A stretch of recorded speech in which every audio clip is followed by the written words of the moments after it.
এই খুনগুলা করার পরে তারা ওই বাসায় গোসল করে। ওখানে ডাইনিং টেবিলে খেজুর রাখা ছিল একটা বয়মের মধ্যে, সেখান থেকে খেজুর খায়। ওদের কাছে এক পিস ইয়াবা ছিল, সেই ইয়াবা সেবন করে ওই বাসায় বসে। দুইজন আসামি এরেস্ট আছে, মুগ্ধ দাস, সিদ্ধার্থ দাস।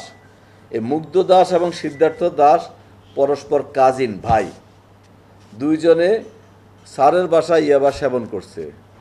ভোর হয়ে গেছে, ইয়াবা সেবন করতে গিয়ে গণপতি স্যার ছাদে উঠে তাদেরকে চ্যালেঞ্জ করছে বা বকাবকি করছে। স্যার খালি গায়ে ছিল, ওনার কাঁধে একটা গামছা ছিল। স্যারের কাঁধে থাকা গামছা দিয়ে গলা পেঁচিয়ে দুইজনে স্যারকে খুন করে সেই লাশটা ওরা ওখানে রেখে টিন দিয়ে ঢাকতেছে এবং স্যার গঙ্গানে দিচ্ছে। এই শব্দ পেয়ে স্যারের ওয়াইফ প্রীতিলতা চক্রবর্তী ভোলা, এরা কাকি ডাকে, বুলা, উনি ছাদে কী হয়েছে দেখার জন্য উনি যখন সিঁড়ি দিয়ে উঠতে যায় তখন উনাকে গলায় গামছা পেঁচিয়ে উনাকে সেই সিঁড়িতে খুন করে এই দুজন খুনি, এবং তারা নিজ মুখে স্বীকার করছে তারা দুজনেই করে। যখন এই প্রীতিলতা চক্রবর্তী ভোলা ম্যাডামের গঙ্গানি শব্দ পায় তখন তার মেয়ে প্রার্থী চক্রবর্তী সে সিঁড়ি দিয়া উঠতেছিল, কী হয়েছে দেখার জন্য তাকে সিঁড়িতে খুন করে একটার পর একটা। তাকে খুন করার পরে তারা চিন্তা করছে এটাকে ডাকাতির ঘটনা সাজাতে হবে। বাসায় এলোমেলো করে এবং ঘুমিয়ে থাকা সে নিষ্পাপ শিশু পিএম চক্রবর্তী তাকে গলা পেঁচিয়ে খুন করে এবং লাস্টে বালিশ চাপা দেয়।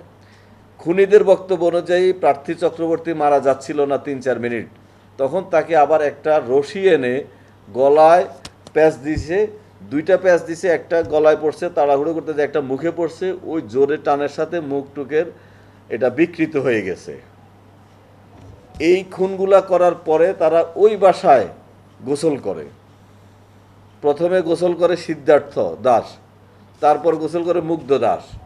গোসল করার পরে ওখানে ডাইনিং টেবিলে খেজুর রাখা ছিল একটা বয়মের মধ্যে, সেখান থেকে খেজুর খায়। খেজুরে বিচি এবং কামড় দেওয়া খেজুর রয়েছে, যেটা আমরা ডিএনএ টেস্টের জন্য পাঠাবো। তারপরে তারা ফ্রিজ থেকে শশা বের করে শশা খায়, সে কামড় দেওয়া শশা আমরা পেয়েছি। শশা খাওয়ার পরে ওদের কাছে এক পিস ইয়াবা ছিল, সেই ইয়াবা সেবন করে ওই বাসায় বসে। ইয়াবা সেবনের আলামত আমরা পেয়েছি।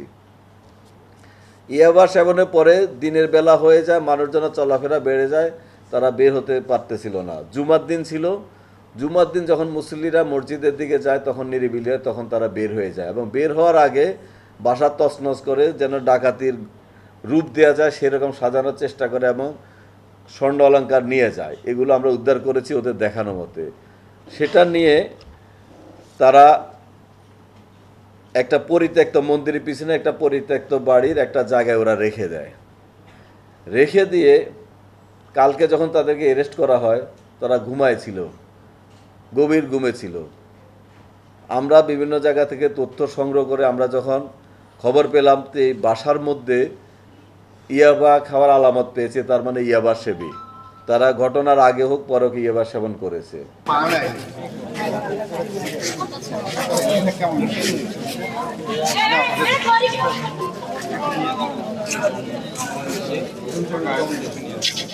অর্ধেক পা নাই, কাটা নেই না।